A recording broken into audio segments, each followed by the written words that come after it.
Hello, Mr. Rudd here. Today I'm talking about making independent practice meaningful. And so we're going to go over the teacher standard that goes along with that. So, independent practice. The teacher establishes clear, structured procedures for independent work while setting high expectations for quality, completeness, and timeliness. Using rubrics, exemplars, and detailed instructions, they ensure students understand expectations, provide targeted support, and meaningful feedback, and promote continual improvement in a calm, productive environment.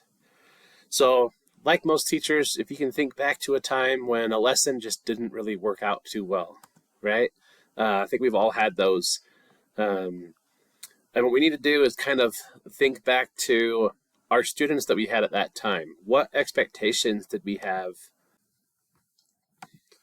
Right, we get that funny line from Blazing Saddles because the new sheriff had this expectation of what the town people were going to be like, but they weren't that at all, right? And so to make independent practice meaningful, we need to understand that our students they don't know what we know, right? And it's different for every classroom. Every classroom is going to be different during independent work. And so we need to understand that we need to set a clear standard for how we want things run in our classroom. So the first thing is the quality of work. What is it that is quality in your classroom? Can students doodle on their handouts? Can they use a pen to fill out their handout, right? What's the expectation for what it should physically look like when they turn it in? Completeness. Do you accept incomplete work? What is complete work, right? In my ELA classroom, complete work means that they answered questions with a complete sentence. And if they don't do that, I hand it back to them and I say, try it again. Timeliness. You need to set a time for when this should be accomplished. And you can always change that, but you need to at least give your students a rough estimate of, okay, this should take the rest of class. Or why don't you take 10 minutes to work on these problems? And then when you're finished, here's what you can do, okay? So it just sets them up with, they like that structured flow, right? They need to have that. They can't structure things out. They're still learning how to do that. So we need to make sure we provide them with that structure. The next part of the teaching standard was kind of the expectations we can give our students for the assignment specifically. So first one is a rubric, right? What is it that they're being graded on? What is it that they have to do specifically? And if you have a rubric, these are great for grading, right? You can look at an assignment and the rubric that you gave them, and you can check the box about what they did and where it is, and then you have your grades done.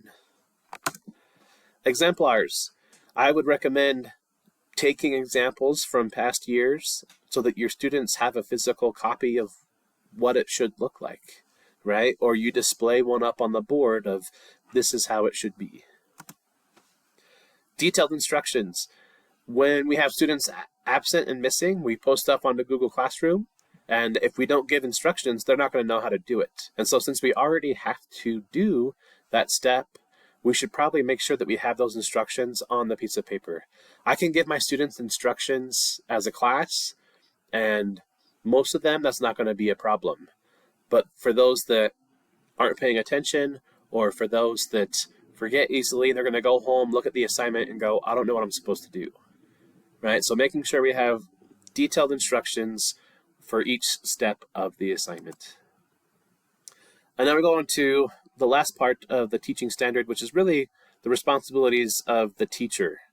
What kind of support are you giving your students during independent work, right? What kind of scaffolding do you have to help those students, especially those students that are in special circumstances? Feedback. We need to make sure we give our students feedback on their work. What did they do well? What are their areas they need to work on? Because that's where the real growth is going to be, right? Yes, it's growth if they can see, oh, I messed up here, but then we can give them more feedback about this is what you could have done, this is what you can do. Promote improvement, right? Make a positive environment to where when you go talk to a student and discuss what went wrong, right? It's not I'm going to go into my shell and not be responsive, but they'll take it as like oh, Mr. Rudd talked to me and showed me what I could do better, I'm going to go do that. So making sure we have a positive environment with our students, and that's a lot with the expectations for the class, right? What's the noise level like? Can they work with a partner or by themselves? Now I'm going to go through a checklist of what makes work meaningful versus busy work, right? Students are here at school to learn, so we need to provide them an opportunity where they're doing meaningful work. If it's just busy work, we need to get rid of it. It's not useful to them, it's not useful to us. So the first thing we need to look for is, does the work they do align clearly with our objectives? Does it align with the standards that we have, right? We have a set of standards that we're paid to teach them, so that work should align with that. Promote critical thinking, analysis, or synthesis. So we want our students thinking critically, not just spitting out facts. Yes, they need to understand that as a base, but then we need them to do something with it, right? We need them to take that and apply the knowledge and skills that they have in a new context. Encourage student voice, choice, or creativity. Creativity is the highest sign of learning, right? Once the student is able to create on their own, it shows that they truly have mastered that standard. So are we having opportunities where students can do that? Build toward a long-term goal, project, or assessment. So when I start looking at what work I want my students to do, I always start at the end, right? If they're working up to a long essay, I need to understand, okay, what can I do to build them up to that? Because if I just went up to a 6th grader and I said, here, create this essay, it's going to go really bad, right? So make sure that we have meaningful work that builds up. Involve real-world relevance or problem solving, right? What can they use this information for right now? Why is this important in the real world? Offers appropriate challenge and support. So some students, they're going to struggle with the assignment. What can we do to help them, right? What support and scaffolding can we have? Provide opportunity for feedback and reflection. So how can you help your students? How can you make time for them to see what they did well or what they can work on?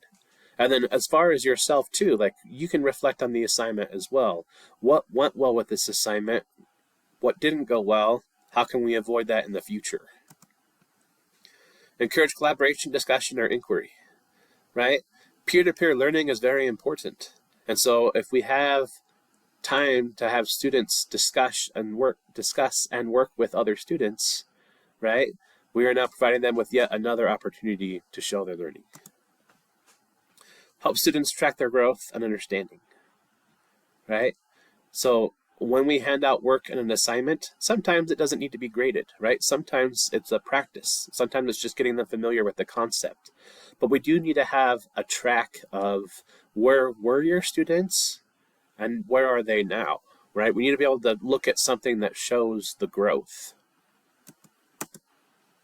So some things that you need to ask yourself as the teacher are, is this task helping students meet a learning goal, right? If it's not helping them meet a goal, get rid of it. Something else. Will students understand why they're doing it?